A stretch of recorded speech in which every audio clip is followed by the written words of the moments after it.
Once upon a time, in a quiet little Italian village, there lived a kind-hearted woodcarver named Geppetto.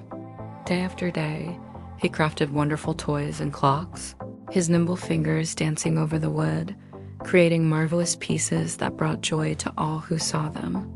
Yet, as he looked upon his creations, a deep longing filled his heart.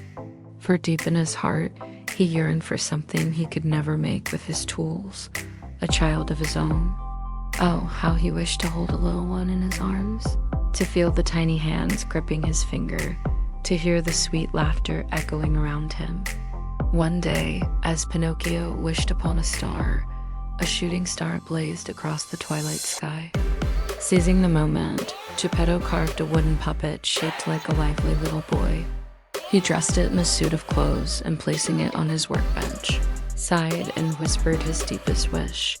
If only this little puppet could become a real boy.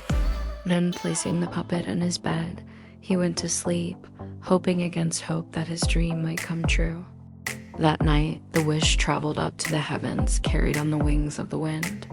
The blue fairy, touched by Geppetto's pure heart and kind wish, descended into the workshop. With a wave of her magic wand, she gave life to the puppet. Startled by the sudden movement, Geppetto rubbed his eyes in disbelief. There in his bed was a living, breathing boy made of wood. Pinocchio blinked, stretched and yawned, then looked around in wonder. "Where am I? Who am I?" he asked. The blue fairy explained that he wasn't a real boy yet, but if he proved himself to be brave, truthful, and unselfish, he could earn that gift. To help him on his way, the fairy appointed Jiminy Cricket as his conscience, a tiny guide to keep him on the right path. Waking the next morning, Geppetto was filled with both trepidation and excitement. Was it a dream or a reality? Could he really have a son? Taking Pinocchio to the market, he marveled at how real he felt, how natural his movements were, how alive his spirit seemed. Overwhelmed with happiness, Geppetto sent Pinocchio off to school, dreaming of the bright future ahead. But Pinocchio's innocent curiosity soon led him astray. On his way, he met two sly tricksters, Honest John the Fox and Gideon the Cat. They lured him with promises of fame and fortune, convincing him to join Stromboli's puppet theater. Pinocchio, dazzled by the idea of being a star, followed them eagerly. On stage, he was an instant sensation. The audience laughed and clapped as the little wooden boy danced without strings. But Stromboli, the cruel puppeteer, saw gold in his performance and locked Pinocchio in a cage, declaring he would never go free. Terrified, Pinocchio begged for help. The blue fairy appeared, asking how he had ended up there. In fear, Pinocchio lied, claiming he had been kidnapped. At once, his wooden nose began to grow longer and longer with each lie. Horrified, he confessed the truth. The fairy forgave him, but warned that his only hope was to be brave and honest. With her magic, she set him free, yet temptation was never far. Soon after, Pinocchio fell in with a group of mischievous boys heading to Pleasure Island, a place where children could indulge in every vice, playing, smoking, overeating, and destroying property, and doing whatever they wanted without rules or consequences. At first, Pinocchio joined in the fun, but soon he noticed something horrifying. The boys began to sprout ears, tails, and bring voices. They were turning into donkeys, cursed for their bad behavior.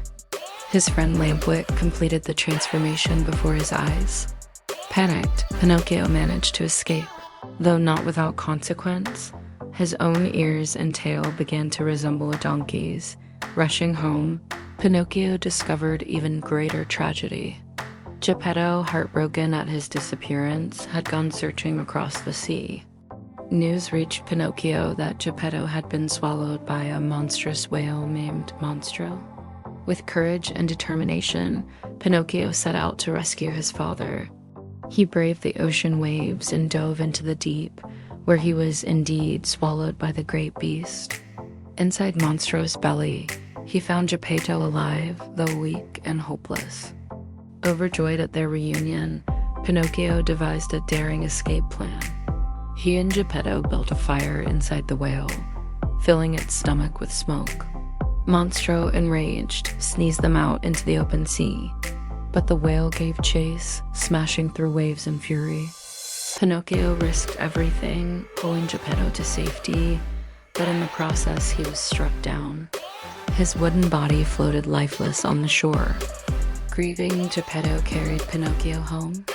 The old man wept, believing he had lost his son. Yet the blue fairy, moved by Pinocchio's selflessness and courage, appeared once more. She declared he had finally proven himself brave, truthful, and unselfish.